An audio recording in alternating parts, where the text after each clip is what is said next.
그동안 2021년 12월부터 진행되어 왔던 로마서 강의 오늘 마지막 시간입니다. 그동안 하나님께서 많은 은혜를 주셔서 로마서의 비밀들을 선포할 수 있게 하시고 저와 여러분들을 모든 진리 가운데로 인도하신 것에 대하여 참으로 감사를 드립니다. 오늘 우리가 읽은 로마서 16장 25절로 27절은 이 로마서 전체를 다 진술하고 또 인사 말씀까지 다 하고 그래도 마음속에 사도 바울의 영혼에 넘쳐나는 감격이 있어서 하나님께 드린 성령의 내용입니다. 이 성령이 오늘 여러분과 저의 마음속에서도 동일하게 넘쳐나는 찬양이 될 수 있기를 바랍니다.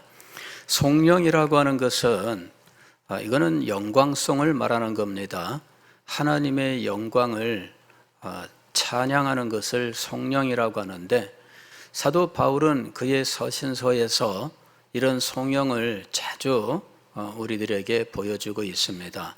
서신서를 끝맺을 때뿐만 아니라 중간중간에 그가 진술한 진리 때문에 그의 마음속에 진리로 말미암은 감격이 넘쳐날 때 그 진리로 역사하신 하나님을 향한 감격이 성령으로 우러나왔던 것이죠. 그래서 영혼 깊은 곳에서 주체할 수 없는 감격으로 솟아나는 찬양을 성령이라고 말씀할 수가 있습니다. 영혼 깊은 곳에서 주체할 수 없을 정도로 넘쳐나는 감격은 무엇 때문인가? 진리 때문이었습니다. 그리고 그 진리 가운데 역사하신 하나님, 바로 그분께 모든 영광을 돌리는 찬양이 솟아났던 것입니다. 사도 바울은 성령의 사람이었습니다. 그는 진리를 이야기할 때 성령 없이는 진리를 말할 수 없는 사람이었습니다. 진리를 이야기할 때 그는 마음속에서 영광이 솟아올라났던 것이지요. 진리를 감격적으로 전하지 않으면 안 되었던 인물이 바로 사도 바울입니다. 여러분들에게도 이와 같은 감격이 있을지 모르겠습니다. 진리로 말미암아 감격하는 사람, 그리스도인은 이렇게 설명할 수가 있습니다. 그리스도인이 진리의 말씀을 들을 때 마음속에서 성령이 넘쳐나지 않는다. 그렇다면 그것이 이상한 것입니다. 그리스도인은 진리가 그 속에 역사하는 사람이고 진리가 그 마음속에서 영생하도록 솟아나는 샘물처럼 솟아나는 사람입니다. 그 진리와 함께 하나님께 대한 성령이 마음속에서 넘쳐나는 것입니다. 이것이 그리스도인의 진정한 모습입니다. 여러분들은 말씀을 들을 때에 마음속에서 감격이 있습니까? 여러분의 마음속에는 하나님께 대한 감사와 하나님의 영광을 향한 간절한 소망이 있습니까? 진리가 여러분의 마음을 이렇게 감동으로 이끌어야 하는 것이지요. 그렇게 되지 않는다면 우리들은 지금 무엇인가 심각한 상황에 빠져 있는 것입니다. 어린 아이라면 당연히 쿵쾅쿵쾅 거리며 뛰어다니지 않겠습니까? 아이들은 자신의 마음속에서 이 넘쳐나는 활력을 주체할 길이 없어요. 그런데 어린아이가 얌전하게 앉아 있다면 이 아이가 어딘가 병이 들었다 이렇게 의심을 해보아야만 됩니다. 얼굴이 하얗고 입술이 시퍼렇게 질린 채 햇볕 빠지면서 가만히 앉아서 신나게 뛰어노는 친구들을 바라보고만 있다면 우리는 그 아이가 심장에 심각한 문제가 있다라고 생각해야 되지 않겠습니까? 그리스도인이라면 진리로 말미암아 새로워진 사람들입니다. 진리가 너희를 자유케 한다라고 말씀하셨을 때 그 자유를 경험한 사람들이고 진리를 들을 때마다 그 영혼이 자유롭게 노래하게 되는 사람이라고 말씀드릴 수 있습니다. 그래서 우리는 항상 성령의 사람, 찬송의 사람, 하나님의 영광을 찬양하되 진리가 그 마음속에서 감격적으로 역사하는 참된 그리스도인의 모습을 소망해야 한다 하는 것입니다. 자, 그리스도인의 이와 같은 성령에 대하여 이해하지를 못하는 사람들은 로마서 16장 25절로 27절까지를 이상하게 생각했습니다.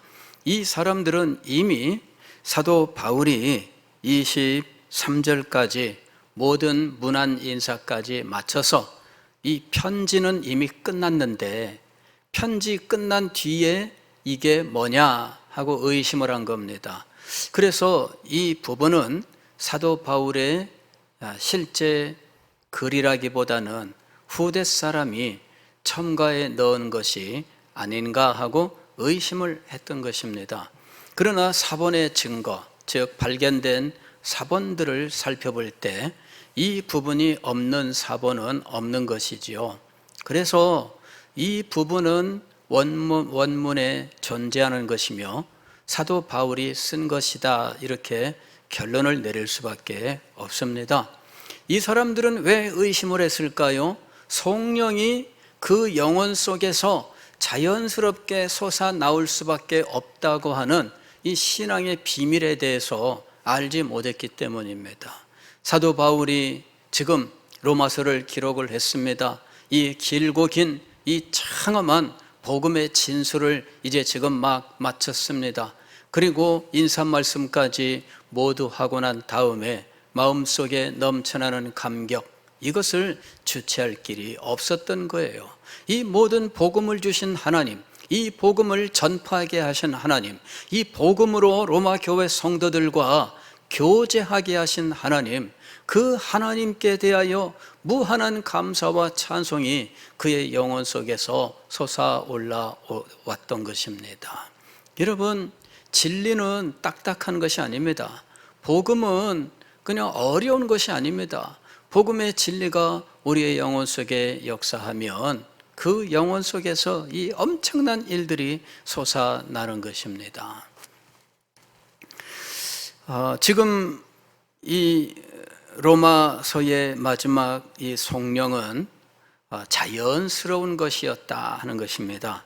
자, 그러면 이 송령의 원칙은 무엇인가 하는 것이죠.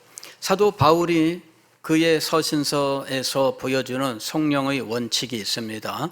그것은 무엇이냐 하면 자신이 진술했던 진리, 그 진리에 합당한 하나님의 영광을 노래하는 거예요.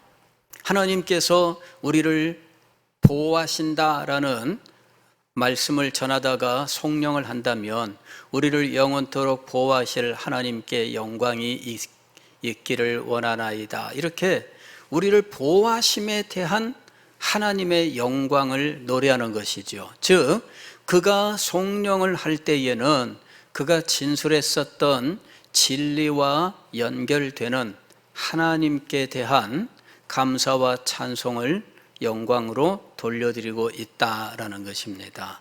그래서 송령의 내용을 보게 되면 그가 진술했었던 진리가 무엇인지를 알 수 있다라는 등식이 성립되는 거예요. 자, 오늘 사도 바울이 로마서 16장 25절 이하에서 그가 드린 성령의 내용은 로마서가 어떤 서신이었는지를 우리에게 보여주고 있는 것입니다. 즉, 이 성령을 보면 로마서가 어떤 책인지를 알 수 있다는 거예요. 자, 첫째, 우리는 로마서는 이 성령을 통해서 로마서가 무엇인지 우리는 알게 됩니다. 로마서는 바울이 전한 복음이다 하는 것입니다. 25절 말씀을 보면 나의 복음과 예수 그리스도를 전파함은 그랬습니다. 여기 나의 복음이라고 이야기를 하고 있습니다. 나의 복음이라고 하는 것은 복음에 대한 그의 사랑, 그리고 그의 애착, 그리고 복음에 대한 그의 헌신을 표현하는 말이에요. 가령 예전에 이제 그 조국교회라고 하는 말을 이제 어떤 목사님이 자주 사용을 했습니다. 그래서 제가 한번 물어봤습니다. 목사님은 조국교회라는 말을 자주 사용하는데 이 조국교회라는 말과 한국교회라고 하는 말 사이에 어떤 차이가 있는가 하고 물어봤습니다. 조국교회란 말 대신에 한국교회라고 하는 말을 쓸 수는 없는가 하는 것이었죠. 그랬더니 이제 그분이 하시는 말씀입니다. 한국교회라고 하게 되면은 물론 똑같은 대한민국에 있는 이 교회를 가리키는 말이지만 한국교회란 말은 어느 정도 나와 좀 떨어진 느낌이 들고 조국교회 하게 되면 내가 그 속에 있고 내가 사랑하고 내가 몸바쳐야 되는 이러한 관계성이 더 느껴진다 이렇게 이야기를 해요. 그래서 가만히 생각해 보면 글자 그대로라고 하면은 조국이란 뭐 할아버지 조상들의 이런 의미가 들어가잖아요. 예. 그러니까 조상들의 뭐 교회, 즉 조상 때부터 내려오는 교회 뭐 이런 정도의 의미가 될 텐데 뭐 그런 글자로 따질 필요가 없습니다. 예, 그분은 이 용어에서 그와 같은 뉘앙스를 느꼈다라는 거죠. 한국교회란 말은 객관성이 강조된다면 조국교회란 말은 그 속에서 그 교회를 사랑하고 그 교회를 위해서 헌신하는 이런 직접적 관계를 나타낸다라는 이러한 뉘앙스를 본인은 느끼고 있다라는 것입니다.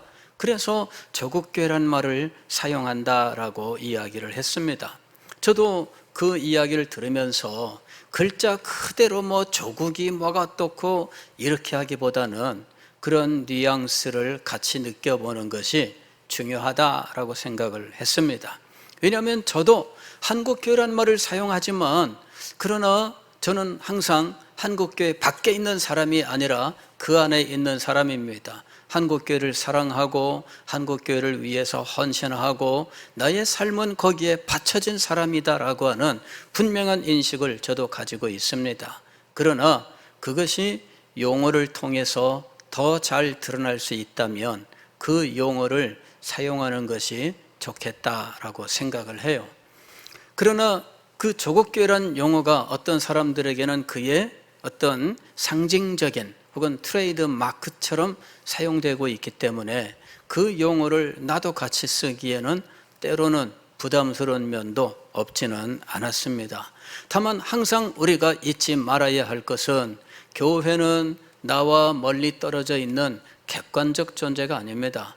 나는 교회의 일원입니다. 나는 그 교회의 지체이고 교회는 몸입니다. 교회와 하나가 되어 있고 그 교회는 내가 사랑하고 내가 헌신해야 될 하나님의 교회요, 그리스도의 교회요, 나의 교회라고 하는 것이죠. 자, 여기 복음도 마찬가지입니다. 복음이라고 하는 것을 사도 바울이 나의 복음이라고 이야기할 때 이 나의라고 하는 이것은 복음을 내가 소유했다라는 의미라기보다는 이 복음과 자신의 밀접한 관계를 표현하는 용어라고 봅니다. 그는 복음을 자기와 멀리 떨어뜨려 놓지 않습니다. 자기 안에 있고 자기의 인격이 되어 있고 자기의 삶이 되어 있는 자기의 사랑하는 복음, 자기의 생명이 되는 복음, 바로 그것을 나의 복음이라고 이야기한 겁니다. 이것은 배타성을 강조하는 말은 아닙니다. 즉 어떤 사람들이 생각하는 것처럼 다른 사도들이 전한 복음과 사도 바울이 전한 복음이 달라서 그래서 사도 바울이 유독 자기만의 복음을 강조한 것인가? 그렇지 않습니다.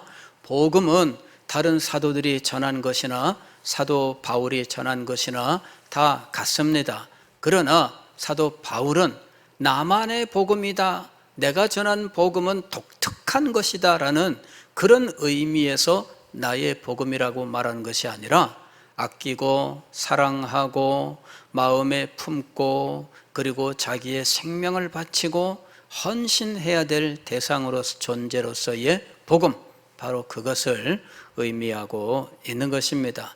그리고 이것을 전파하는 것을 그리스도께 직접 받은 사명으로 알고 이 사명을 위하여 자신의 생명까지 아끼지 않고 바칠 이러한 영광스러운 복음으로 인식하고 있었기 때문에 나의 복음이라고 이야기한 겁니다. 로마서는 바로 그 복음을 기록하고 있는 것입니다.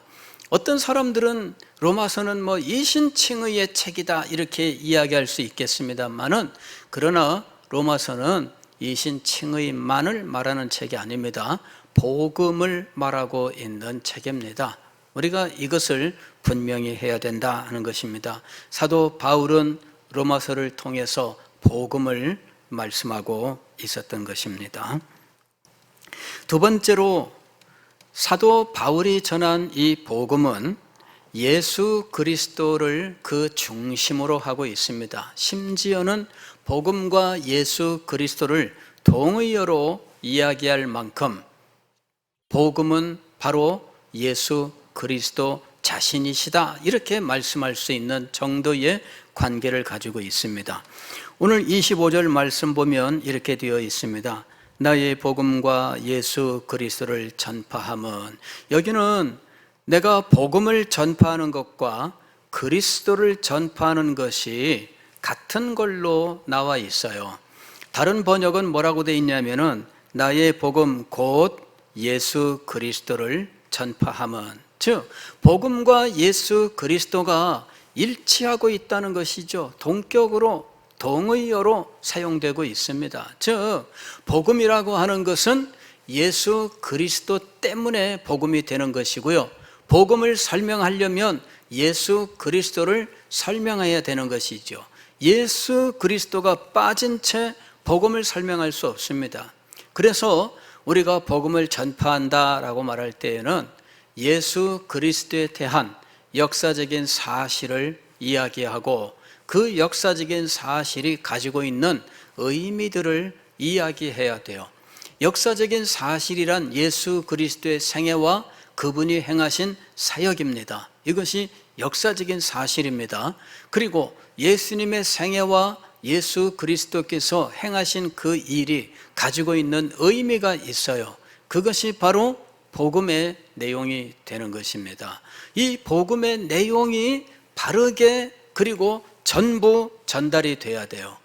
복음의 내용이 바르게 그리고 전부 전달이 되지 않으면 아직 복음을 전한 것이 아닙니다. 사도 바울은 이 로마서를 통해서 예수 그리스도에 대하여 그분이 행하신 일에 대하여 그 일이 가지고 있는 의미에 대하여 그것을 통하여 하나님께서 우리에게 주시고자 하신 것이 무엇인지에 대하여 그 일 이후에 그리스도인들이 받는 영적인 축복들에 대하여 로마서에서 아주 장엄하게 진술했던 것입니다. 예수 그리스도를 중심으로 하는, 아니 예수 그리스도 자신이 복음이 되는 것, 바로 그것이 사도 바울이 나의 복음이라고 했었던 복음의 내용이었던 것입니다. 세 번째로 우리가 이 성령을 통해서 알게 되는 것은 복음은 영세 전에 계획되었다라는 것입니다. 이것은 하나님이 영원하신 하나님이라고 하는 사실과 지혜로우신 하나님이라고 하는 사실로부터 충분히 알 수 있는 일입니다. 25절 말씀 보면 영세전부터 감추어졌다가 이제는 나타내신 바 되었으며 라고 했는데, 영원하신 하나님의 명을 따라 하나님을 어떤 하나님으로 표현하고 있느냐 하면 영원하신 하나님이라고 표현해요. 영원하신 하나님. 그 다음에 27절을 보면은 지혜로우신 하나님께 라고 이야기합니다. 복음 자체가 하나님의 지혜를 담고 있어요.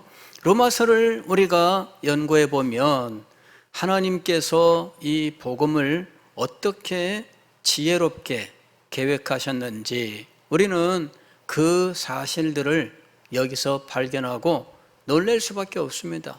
인간의 지성으로는 이런 일들이 가능하지 않아요. 하나님이시기 때문에만 가능한 것이 복음입니다. 어떻게 하나님께서 중보자를 세우시고 어떻게 그 중보자를 통하여 죄인들의 죄값을 대신 치르고 그리고 죄인들을 의롭게 하시려는 이러한 계획을 세우셨는지, 그리고 이런 계획들을 이제 역사 속에 실제로 집행해 나가셨는지, 그리고 그 모든 사실들을 선지자들에게 알려서 선지자들이 이 사실을 시대마다 전하게 하셨고, 그리고 이 시대의 마지막에 그 약속하신 그리스도께서 이 땅에 오시고 그 모든 일들을 그리스도께서 완성하셨습니다. 그런데 이 모든 일들은 영세 전에, 영원 전에 이미 하나님에게 있었다는 이야기죠. 이것이 영원하신 하나님의 지혜로우심이에요. 하나님의 그 지혜로우심, 이것이 영원 전에 이미 이 영광스러운 복음을 하나님께서 다 계획하신 거죠. 그것을 작정하시고 그것을 역사 속에 어떻게 실현하시고 어떻게 계획하실지, 그 일을 위하여 어떤 사람들을 부르실지, 이 모든 것들이 영세 전에 이미 하나님의 계획 가운데 있었던 것입니다. 우리는 성경을 공부하면서 또 복음을 깨달으면서 이 모든 일들이 영원 전에 이미 하나님의 마음속에 있었다는 사실을 발견하게 됩니다. 어떤 사람들은 영원 전에 하나님의 이런 계획이 있었다는 것을 인정하지 않는 경우들이 있어요. 그런 사람들은 하나님이 어떤 분이신지를 제대로 알지 못하기 때문입니다. 하나님은 영원 전에 이미 모든 일을 계획하시고 계획하신 그 모든 대로 하나님은 모든 것을 아시고, 그 하나님은 그 계획하시고 아신 것들을 창조 이후에 인간의 역사 속에 그대로 이루셨던 것입니다. 이것이 영원하신 하나님의 지혜예요. 이것은 인간이 감히 상상할 수 없는 세계에서 일어난 일들입니다.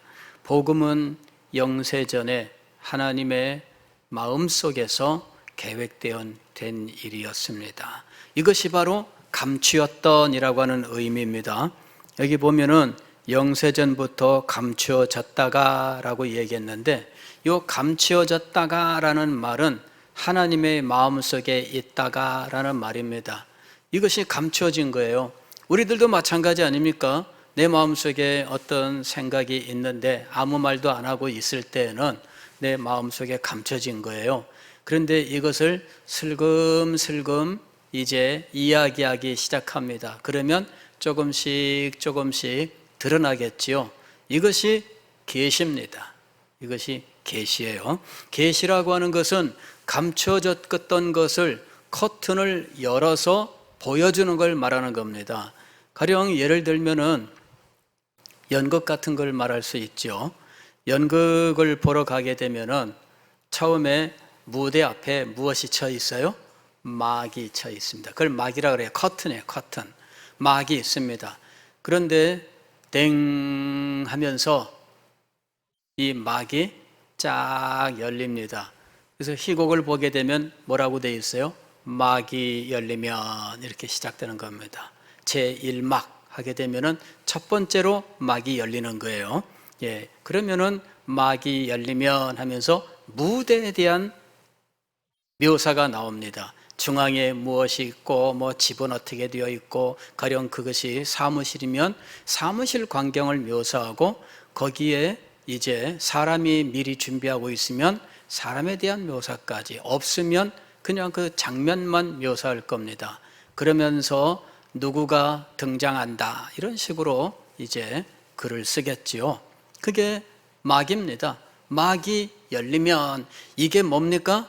이게 계시예요. 이것이. 예, 이게 계시입니다.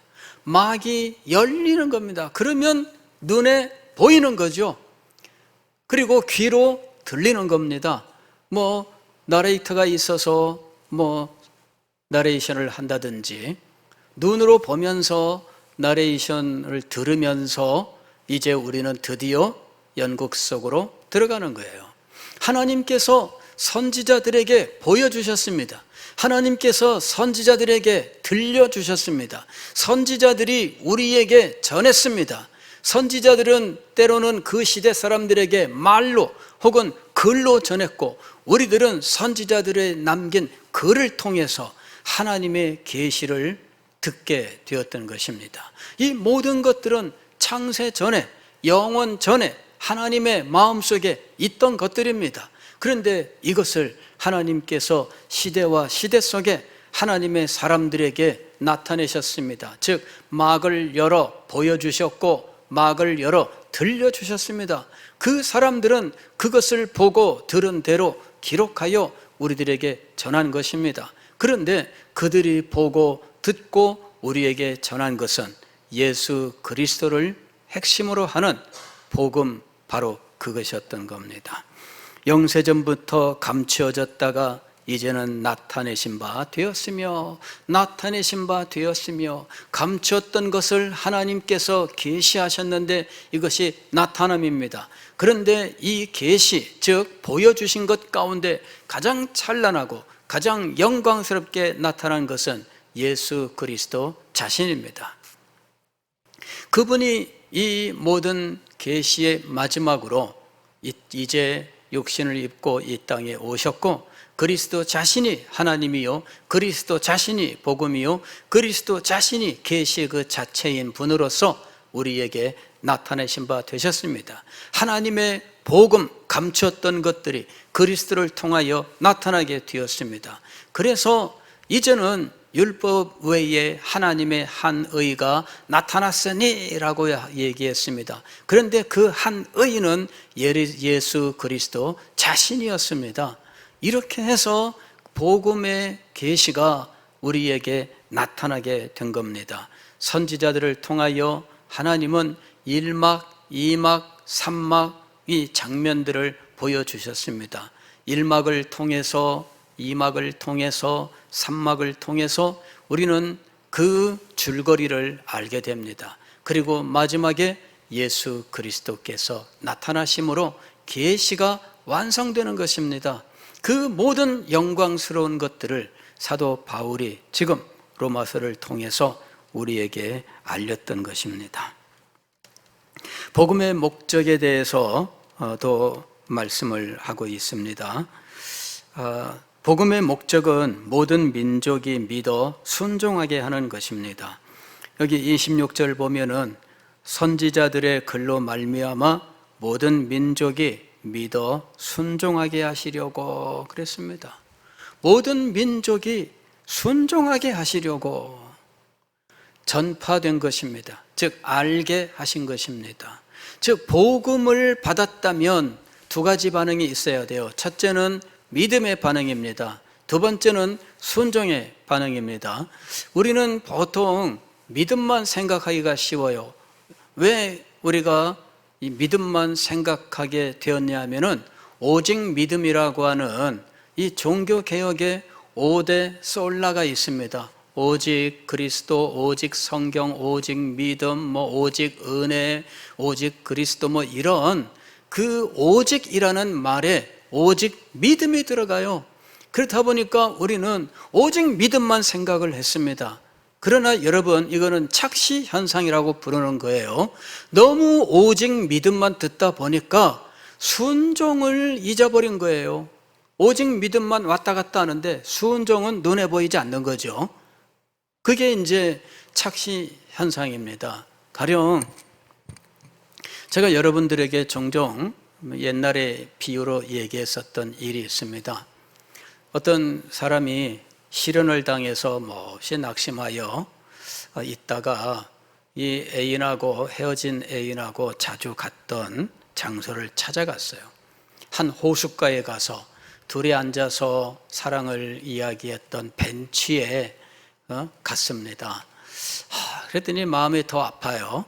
이래가지고 발로 자기 앞에 있는 조그마한 돌멩이 하나를 발로 툭 찼는데 이 돌이 호수에 뚝 떨어지더니 이 돌이 가라앉았다가 내려앉았다가 가라앉았다가 내려앉았다가 이렇게 하는 거예요.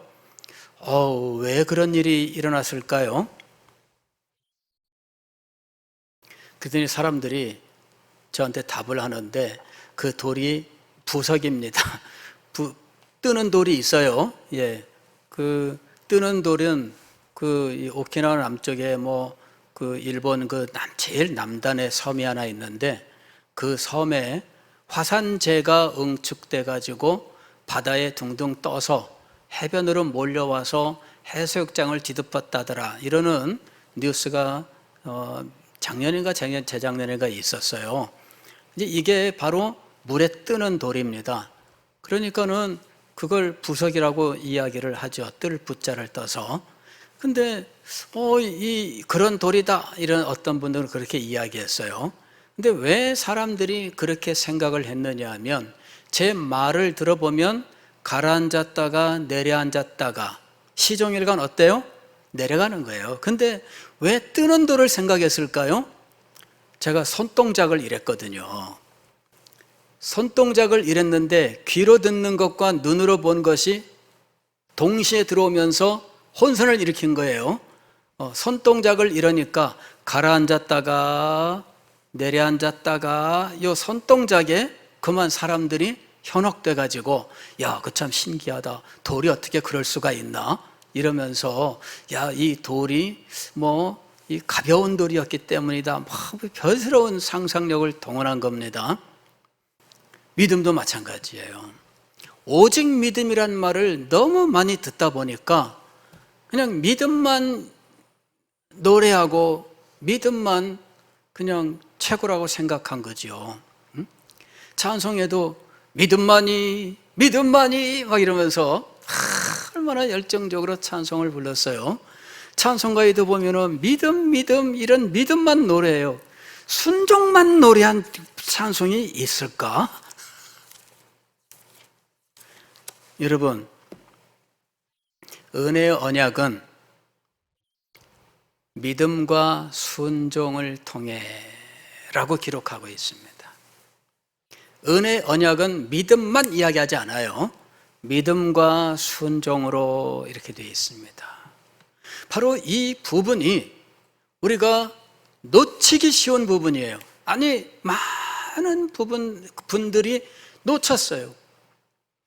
미국에서 90년대 초, 80년대 말부터 90년대 초에 굉장히 유행했던 논쟁이 있었는데 그거는 로십 셀베이션이라고 하는 겁니다. 로드십 셀베이션이라고 하는 건데 로십이라고 하는 건 뭐냐면은 로드라고 하는 것은 주님이란 말입니다. 그래서 주님 되심 이게 로십입니다. 그런데 셀베이션은 뭐냐?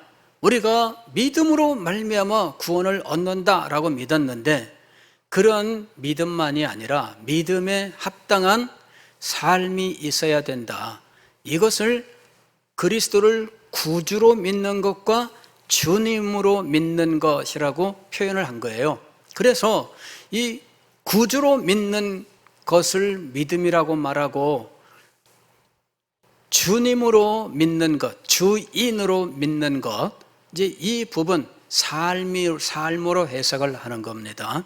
그래서 이 로십 살베이션이라고 하는 것이 굉장히 문제가 됐습니다. 그것을 가지고 격렬하게 투쟁을 했었던 이 교단이 미국의 이제 이 근본주의 계열의 사람들입니다. 미국의 근본주의는 침례 교단들이 대부분입니다. 그래서 침례 교단 내에서 아주 많은 논쟁들이 있었어요. 심지어 교회마다 이것을 써붙였습니다. 홈페이지도 어떤 것부터 우리는 로십 살베이션을 지지한다 이렇게 써붙이고 어떤 곳은 우리는 로십 살베이션을 반대한다 이렇게 해놨었어요. 제가 그 당시에 인터넷을 사용해서 홈페이지 만들어진 그때는 인터넷도 발달하지 않고 홈페이지도 거의 없던 시대였습니다. 그때 제가 그 내용들을 연구하느라고 제가 인터넷에서 다 확인을 했는데 미국 교회들은 그것을 홈페이지에 첫째 페이지 제일 상단에다가 일단 무조건 밝히는 이러한 모습들을 가지고 있었어요. 그게 결국 무엇이냐? 오직 믿음으로 말미암아 구원을 얻는 것, 이게 종교개혁의 정신이다. 그런데 그리스도를 나의 주님으로 믿어야 된다, 그렇게 말하는 것은 이 종교개혁의 정신을 부인하는 것이다. 행위구원을 말하는 것이냐, 이제 이런 식으로 주장을 하는 사람들은 이 로십 셀베이션을 반대한 것이죠. 그런데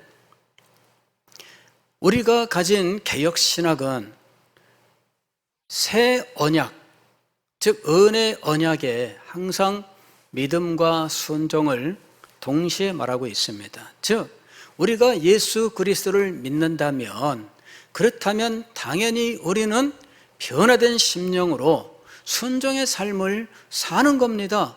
순종의 삶이 조건이 아니라 믿음의 동전의 양면입니다. 믿음과 순종은 함께 가는 것이지 별개의 것이 아니에요. 그가 먼저 믿고 후에 순종의 자리로 가는 2단계 그리스도론인가? 그렇지 않습니다. 이제 믿음을 강조하는 사람들은 2단계를 항상 말하는 거예요. 일단 믿고 그 다음에 성숙하게 되면 그러면은 순종하게 되는 거야, 이렇게 이야기를 하는 거죠. 그러나 우선 일단 믿고 나서 그 다음에 어떻게 살든지 일단은 구원은 받아놓은 것이고 성숙하면 순종한다, 이렇게 말을 한 겁니다. 그런데 종교개혁자들은 그것을 값싼 복음이라고 이야기한 겁니다. 값싼 믿음, easy believism, cheap believism이에요. easy, 그냥 쉬워, 믿습니다, 그러면 구원 받은 거예요. 세상에 성경 어디 그렇게 가르치느냐 이겁니다. 믿음과 순종은 함께 가는 거예요. 그냥 믿고 그 사람의 의식의 변화도 없어, 세계관과 가치관과 인생관의 변화도 없고 삶의 실천과 경건의 변화도 없습니다. 그런데 일단은 구원은 확보한 거다, 어떻게 그렇게 말할 수 있습니까? 그렇지 않다는 거죠. 오늘 사도 바울은 이 성령 속에서 복음이 전파될 때 그 전파의 목적을 이렇게 이야기합니다. 믿어 순종하게 하시려고. 믿음과 순종을 동시에 함께 제시하고 있습니다. 동전의 양면성이다라는 것입니다. 자, 그 다음에 이 성령에서 복음은 하나님을 영광스럽게 하는 것입니다. 복음은 하나님을 영광스럽게 하는 거예요. 27절 지혜로우신 하나님께 예수 그리스도로 말미암아 영광이, 이랬습니다. 예수 그리스도로 말미암아, 즉 복음으로 말미암아라는 것입니다. 하나님께 영광을 돌립니다. 그분의 영광은 그냥 복음이 아니어도 영광스러운 분임에 틀림없어요. 그러나 우리가 하나님의 영광을 이야기할 때 복음이 빠진 채 하나님께 영광을 돌리는 것은 온전한 게 아닙니다. 심지어는 우리가 천국에 가서도 하나님께 영광을 돌릴 때 그리스도, 그분의 복음이 항상 찬양 속에서 하나님께 영광을 돌리는 성령의 내용이 되고 있는 것입니다. 요한계시록에 천상의 예배 장면이 나오는데 그 천상의 예배 장면 속에는 어린 양이 피 흘리심에 대한 찬송이 나와요. 즉 하나님은 그분의 존재 자체로 영광스러운 분이십니다. 하나님의 하나님 되심, 그분의 그 찬란한 영광이 그분의 존재 자체로 나타납니다. 그러나 우리는 하나님을 찬양할 때 그리스도 없이는 찬양할 수 없습니다. 우리가 하나님을 찬양할 때 그리스도가 없다면 우리는 하나님을 찬양할 수도 없을 뿐만 아니라 그 찬양은 하나님 앞에 상달되지도 않습니다. 즉, 안 믿는 자가 어쨌든 이 세상을 창조한 조물주에 대하여 그 권세와 능력에 대하여 찬양을 한들 그 찬양은 하나님께서 받지 않으십니다. 그리스도를 믿는 사람이 그리스도로 말미암아 찬양할 때 그 찬양을 하나님이 받으시는 거예요. 비록 그 사람이 부족할지라도 우리 중에 누가 자신할 수 있습니까? 그러나 우리가 하나님을 찬양할 때에는 그리스도를 의지하여 십자가를 붙들고 보혈의 공로로서 그리스도로 말미암아 하나님을 찬양하고 하나님은 그 찬양을 받으시는 거죠. 우리의 예배는 부족합니다. 그러나 그 예배를 하나님이 받으시는 이유는 그리스도 때문이지요. 하나님께서 영광을 받으신다고 하는 것은 여러분 그분이 가지신 존재의 영광 때문에 당연히 영광을 받으셔야 할 자격이 있는 분이시지만 그럼에도 불구하고 그리스도 없이는 그 누구의 영광도 찬양도 받지 않으십니다. 복음 때문에 그리스도 때문에 하나님은 찬양을 받으시는 겁니다. 또 우리가 여기서 알 수 있는 것은 복음은 그리스도인을 견고하게 한다 하는 것입니다. 26절 말씀을 보면 마지막에 이 복음으로 너희를 능히 견고하게 하실 이랬습니다. 하나님이 우리를 견고하게 하시는데 무엇으로 우리를 견고하게 하십니까? 복음으로 우리를 견고하게 하시는 거예요. 로마서의 복음을 통해서 많은 사람들이 세워졌습니다. 루터는 로마서 1장 17절 말씀을 통해서 복음에는 하나님의 의가 나타났다라는 이 말씀을 붙들고 결국 하나님의 의가 무엇인지를 깨닫게 되면서 그는 로마 교회의 미신 속에서 그리고 그 미신을에 사로잡힌 그의 두려움으로부터 벗어날 수가 있게 되었던 것입니다. 어거스틴은 로마서의 말씀을 통해서 이제 때가 찼고 때가 가까웠으니 어둠의 일을 벗고 라고 하는 이 말씀을 접하면서 자기가 방탕하고 어둠의 삶을 버리지 못한 채 머뭇거리고 있었던 그 삶을 청산하게 되었던 것이죠. 복음은 그 어떤 부분에서 우리에게 어떻게 역사할지 알 수 없습니다. 어떤 사람은 중생의 감동을 받고 중생의 새 생명으로 말미암아 삶을 시작합니다. 조지 필드 같은 경우에는 인간의 영혼에 있는 하나님의 생명에 대하여 그 생명을 알기를 원하여 그가 하나님 앞에 기도하다가 하나님께서 주시는 생명에 대해서 깨닫고 그것이 중생이구나, 즉 우리가 거듭나야 한다라고 하는 사실을 알고 거듭남의 복음을 전파하면서 18세기의 부흥을 이끌어 갔던 것입니다. 복음이 우리에게 역사해요. 우리가 이 복음을 깊이 묵상해야 되는 이유가 있습니다. 저는 이 로마서 강해를 하는 동안에 이 로마서 강해 이것이 우리들 가운데 어떻게 쓰일지, 앞으로도 이 로마서 강해가 메시지로서 하나님께 쓰임받기를 소망합니다. 어떤 사람에게 어떻게 주님께서 이 메시지로 역사하실지 몰라요. 그러나 메시지가 역사하면 견고하게 세워지는 겁니다.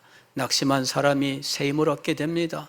죄악의 괴로움으로 말미암아 자신의 죄로 낙심하고 실망하던 사람이 자유를 얻게 될 것입니다. 세상에 곤고한 가운데 있던 사람이 하나님의 은혜와 도우심을 깨닫게 될 것입니다. 하나님의 자녀로서 세임과 능력을 얻게 될 것입니다. 복음은 우리를 견고하게 세우는 거예요. 그 사람이 어떤 상황에 있든지 복음은 그 사람의 모든 상황, 어떤 사람이든지 복음 앞에서 이 세우시는 놀라운 은혜를 받을 수 있는 것입니다. 하나님께서는 온 세계 모든 사람들에게 이 복음을 통해서 구원을 얻게 하시되 그를 견고하게 세우시기를 원하시는 것입니다. 복음은 계속해서 지금도 역사하고 있어요. 여러분의 삶 속에 역사하고 있습니다. 복음 앞으로 나가세요. 그러면 복음이 여러분을 세우는 하나님의 놀라우신 역사를 체험하게 될 것입니다. 이 복음으로 너희를 능히 견고하게 하실 지혜로우신 하나님께. 그런데 여기에서 우리가 하나 더 생각해야 될 것은 27절에 보면은 지혜로우신 하나님께 예수 그리스도로 말미암아 영광의 셋에 무궁하도록 있을지어다. 그런데 우리 한글 개역 개정판 성경에는 원문에 있는 단어 하나가 번역이 되지 않고 빠졌어요. 그 빠진 단어가 뭐냐면은 모노라는 말입니다. 모노이라는 말인데, 이 모노이라는 말은 유일하신, 오직 이런 용어입니다. 이게 그래서 모노이, 즉 유일하신 지혜로우신 하나님이라고 하는 말인데, 이 말을 지금 빠뜨린 거예요. 이게 신기하죠. 헬라어 성경책에도 모노이라는 말이 들어있고, 영어 성경들도 다 이 only라고 하는 이 말로서 그 말을 번역해서 다 제시하고 있습니다. 그런데 이상하게 우리말 번역 성경만 이거를 빼놓고 있어요. 이거는 이상한 거죠. 이거는 이상한 걸 떠나서 잘못한 겁니다. 지금 성경을 보면 27절 마지막에 뭐라고 되어 있어요? 무궁하도록 아멘 사이에 뭐라고 되어 있습니까? 있을지어다. 그런데 글씨를 작게 써놨잖아요. 이 말은 무슨 의미입니까? 작게 써놓은 거는 번역자들이 번역할 때 원문에 없지만 그 말이 들어가야 하기 때문에 써놓은 거예요. 원문은 뭐라고 되어 있냐면은 유일하시고 지혜로우신 하나님께, 이렇게 끝나는 거예요. 예수 그리스도로 말미암아 영광의 셋에 무궁토록, 이러고 끝나는 겁니다. 그리고 아멘입니다. 그러나 우리말로 번역할 때에는 이거를 있을지어다라고 하는 기원문, 이렇게 번역을 해서 이 의미를 밝혀놓은 것이죠. 이게 일종의 해석입니다. 그리고 이것은 원문에 없지만 해석상 들어가야 되는 것입니다 라고 이 책을 번역하고 편집한 분들이 밝혀놓은 겁니다. 이건 뭐냐면은 번역의 정직성이라고 하는 거죠. 원문과 일치시키려고 하는 번역자들의 의도입니다. 그런데 이런 의도를 가진 사람들이 모노이라고 하는 단어는 뺐다라고 하는 것이, 이게 참 아이러니한 거예요. 가볍게 말하면 가벼울 수 있습니다. 그러나 1.1핵이라도 빼는 것은 옳은 것이 아닙니다.